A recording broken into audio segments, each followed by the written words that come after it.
ऐकलं तर कळेल आणि कळलं तरच तर वळेल. स्टोरी देवो भव.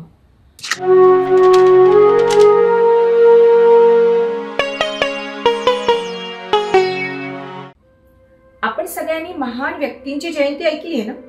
आंबेडकर जयंती, गांधी जयंती. पण कधी कोणत्या पुस्तकाची जयंती, ग्रंथाची जयंती ऐकली आहे? गीता जयंती, भगवद्गीता.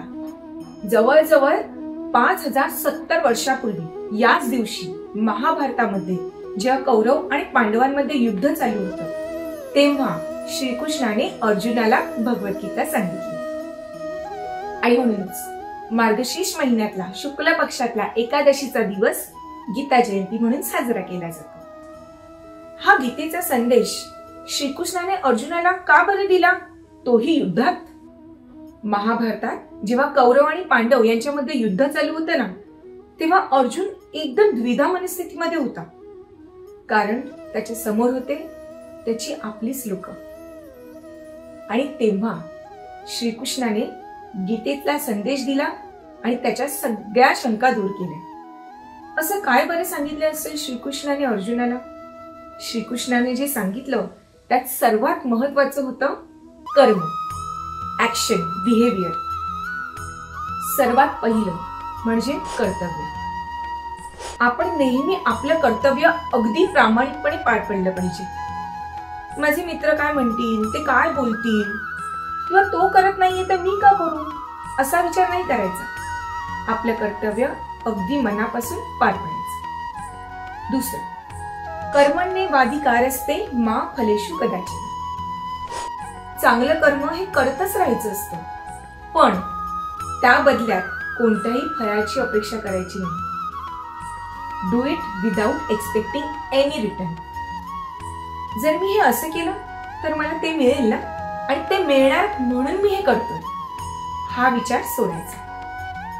चांगलं केलात ना तर फळ हे नेहमीच चांगलं मिळतं. त्यामुळे कर्म करत राहा. आणि तिसरं, सत्य. आपण नेहमी सत्याच्या बाजूने उभं राहिलं पाहिजे आणि असत्याच्या विरोधात लढा दिला पाहिजे. कदाचित भरपूर लोक असत्याच्या बाजूने उभे असतील तरीही आपण त्याच्या बाजूने न उभे राहता त्याच्या विरुद्ध लढा दिला पाहिजे.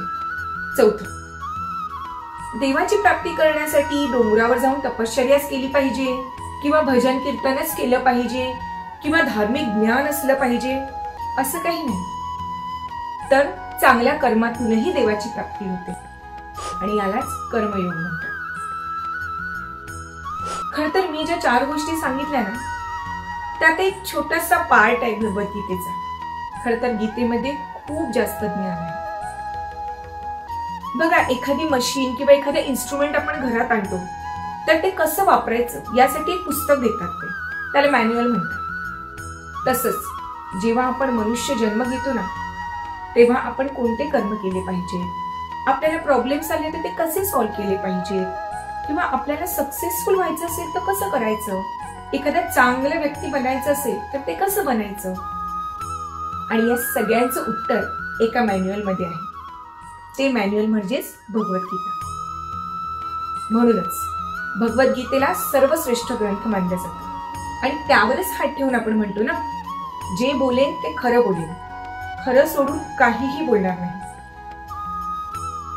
जय श्री कृष्ण.